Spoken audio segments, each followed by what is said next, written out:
আসসালামু আলাইকুম প্রিয় শিক্ষার্থীরা, আজকে হচ্ছে তোমাদের একক কাজটা আমরা সমাধান করব। একক কাজ হচ্ছে তোমাদের পেজ নাম্বার 84 এর একক কাজ, ঠিক আছে? তো প্রথম একক কাজটা হচ্ছে P of x is equal to 2x square minus 3x plus 1 রাশিটির মাত্রা কত সেটা বলছে। তারপরে বলছে ধ্রুবপদ কত, মুখ্য পদ কত, মুখ্য সহগ কি এবং এক্স এর সহগ কত সেটা বের করতে বলছে। ওকে, তো প্রথম কথা হচ্ছে এইখানে খেয়াল করো।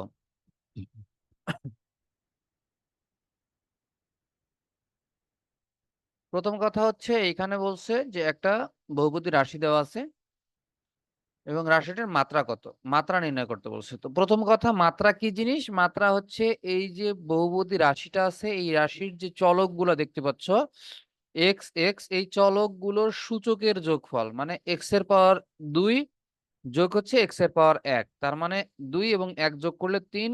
এই 3 হচ্ছে এই বহুপদী রাশিটির মাত্রা, ঠিক আছে? তাহলে কি হবে? মাত্রা is equal to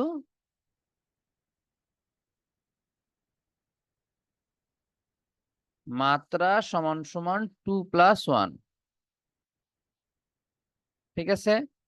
is equal to 3 গেল। এবার আসো ধ্রুবপদ। ধ্রুবপদ কি জিনিস? ধ্রুবপদ হচ্ছে এইখানে এক্স ছাড়া যেই পদটা থাকবে সেটাকে আমরা বলি ধ্রুবপদ, তার মানে 1।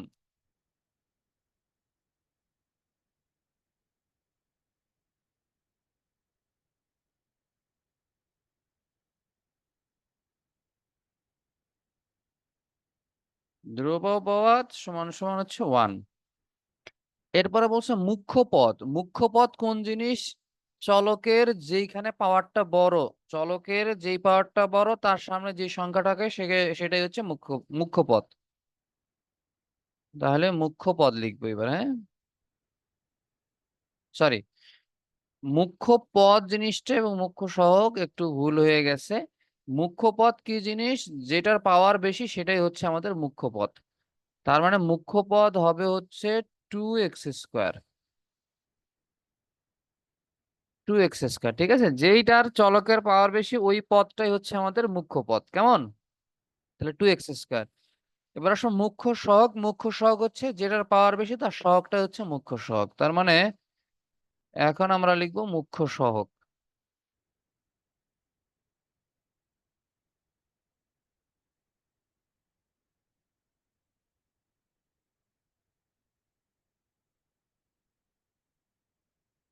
মুখ্য সহগ সমান সমান 2, ঠিক আছে? এরপরে এবং এক্স এর সহগ কত? এক্স এর সহগ আমাদেরকে বের করতে বলছে। এক্স এর সহগ মানে হচ্ছে এক্স আমরা খুঁজবো, এখানে কিন্তু x², এটা কিন্তু হবে না, এখানে শুধুমাত্র এক্স আছে, তার মানে এক্স এর সহগ হবে -3। তাহলে এখানে লিখবো এক্স এর সহগ।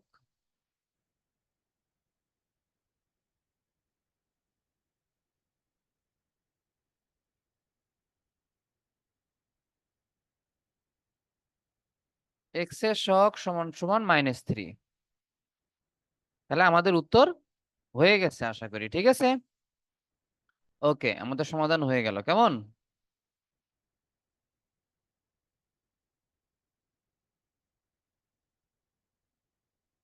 তাহলে এবার আমরা দ্বিতীয় উদাহরণে চলে যাব, দ্বিতীয় একক কাজে চলে যাব, ঠিক আছে?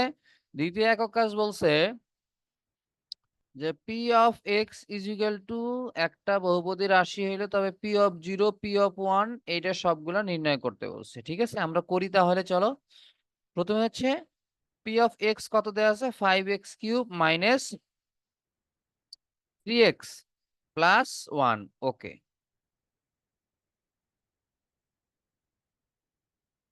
এখানে দেওয়া আছে হচ্ছে পি অফ এক্স, হ্যাঁ, ইজ ইকুয়াল টু 5x³, হ্যাঁ, মাইনাস কত দেওয়া আছে? মাইনাস দেওয়া আছে হচ্ছে 3x প্লাস 1, ঠিক আছে? এটা দেওয়া আছে।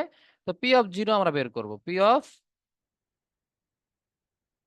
জিরো প্রথমে বের করব, তারপরে পি অফ ওয়ান আস্তে আস্তে বের করি, চলো। ওকে, পি অফ মাইনাস জিরো এটা আমরা যদি সমাধান করতে চাই, এটা দ্বারা বোঝাচ্ছে যে এই এক্স এর মানগুলো কি হবে, এক্স এর মানগুলো জিরো বসাইতে হবে, ঠিক আছে। এক্স এর মানের জায়গায় জিরো বসাইতে হবে, তাহলে আমাদের ম্যাথটা হবে। এক্স এর জায়গায় কি বসছে, জিরো বসছে, ঠিক আছে। তাহলে 5, এখানে হচ্ছে এক্স এর পাওয়ার জিরো, সরি এক্স এর মান জিরো, তার উপরে পাওয়ার 3 মাইনাস 3 ইন্টু জিরো প্লাস 1। এখন দেখো এইটা জিরো হয়ে যাবে, জিরো এর পাওয়ার 3 দিলে zero into 5 is equal to zero. এরপরে মাইনাস, এখানে আছে হচ্ছে তোমার 3 ইন্টু জিরো, তার মানে জিরো, প্লাস এখানে দেওয়া আছে হচ্ছে তোমার 1, 1 দিয়ে দিলাম, তাহলে আমাদের মানটা বেরোইলো কত, 1। তাহলে P of zero is equal to 1। তো এবার আমরা পি অফ 1 বের করব, ঠিক আছে, পি অফ 1 বের করব।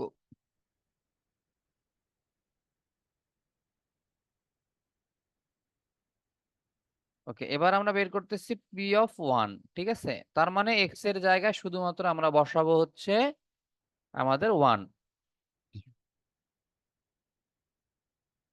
ওকে, বসাই তাহলে, হ্যাঁ। তাহলে 5 এক্স এর জায়গায় বসে যাবে 1, তার উপর কিউব, মাইনাস 3 ইন্টু এক্স এর জায়গায় বসে যাবে 1। এখানে 3 এবং এক্স গুণ আকারে আছে, এই জন্য আমি গুণ দিয়ে দিলাম, ইন প্লাস 1।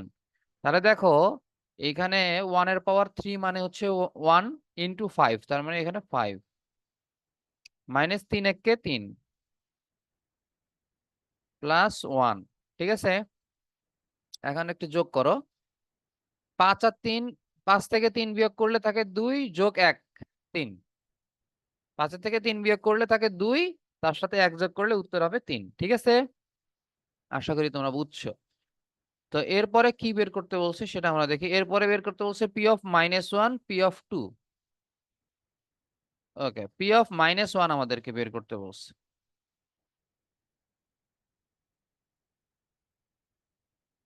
এটা বোঝা যাচ্ছে না।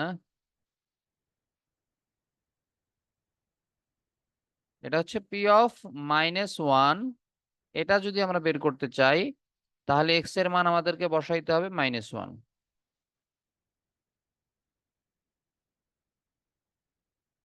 তা কিউব করে দিলাম, 3 ইন্টু আমাদের -1 প্লাস 1 বসাই দিলাম। ওকে, এরপরে দেখো, তো এইখানে -1 এর উপর কিউব করলে সেটা হয়ে যায় -1ই থাকে, তার মানে 3 বার -1 গুণ করবা, -1 ইন্টু -1 ইজ ইকুয়াল টু 1। এই 1 এর সাথে আবার আরেকবার -1 গুণ করলে হয়ে যাবে -1। তো এইখানে -1 এর উপর কিউব করলে -1 হবে ইন্টু 5, তার মানে -5 মাইনাস, এখানে এই মাইনাস এবং এই মাইনাস মিলে হয়ে যাবে প্লাস, সো 3 একে 3 প্লাস 1। তাহলে এইখানে 3 আর 1 যোগ করলে হচ্ছে 4, 4 -5 সমান সমান -1, -5 থেকে 4 বাদ দিলে থাকে হচ্ছে -1, ঠিক আছে। আশা করি তোমরা বুঝতে পারছো। এরপরে আমরা যেটা করব সেটা হচ্ছে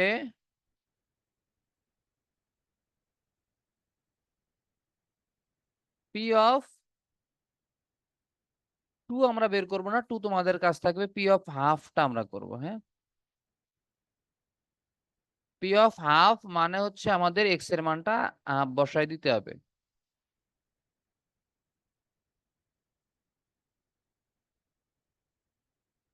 cube minus 3 into half plus 1। এখন 5 ইন্টু এই 2 এর উপর স্কয়ার করলে, 2 এর উপর কিউব করলে হয়ে যায় 8, 1 এর উপর কিউব করলে হয়ে যায় 1 মানে উপরেরটার সাথেও কিউব করতে হবে, নিচেরটার সাথেও কিউব করতে হবে। ঠিক আছে? -3/2 এটা গুণ করলে 3/2 হবে। 3 টা 1 এর সাথে গুণ হয়ে উপরে চলে যাবে, নিচে 2 থাকবে। এরপরে হচ্ছে +1 ঠিক আছে? = এইটা গুণ করলে 5 * 1 = 5 /8 -3/2 +1 ঠিক আছে? তো এখন এগুলা লসাগু করলে কত হয় দেখো। লসাগু হচ্ছে 2 এবং 8 এর লসাগু 8। এই 8 কে যদি আমি এই 8 দিয়ে ভাগ করি তাহলে হবে 1, 1 * 5 = 5 লসাগুর যোগ বিয়োগ আরকি। মাইনাস চিহ্ন দিলাম। এই 8 কে এই 2 দিয়ে ভাগ করলে হচ্ছে আমার 4। 8 ভাগ 2 = 4। 4 এর সাথে দিব আমি এখানে কত? 3 গুণ করলে 4 এর সাথে 3 গুণ করলে 3 4 এ 12। 8 গুণন ১ = হচ্ছে আমাদের 8। ওকে? তাহলে 8 এবং ৫ যোগ করলে হচ্ছে আমাদের ১৩। ৮ ৫ ১৩ যেহেতু এই ২ টাই যোগ চিহ্ন আছে ৮ ৫ ১৩ বিয়োগ হচ্ছে আমাদের ১২ /8 কত হবে? ১৩ থেকে ১২ বাদ দিলে ১ ভাগ হচ্ছে আমাদের ৮। তাহলে এটাই হচ্ছে আমাদের অ্যান্সার। ঠিক আছে? আশা করি তোমরা বুঝছো। কেমন? ওকে। তো সমাধান হয়ে গেল। ইনশাআল্লাহ নেক্সট ক্লাসে আমরা পরের পেজে চলে যাব। হ্যাঁ?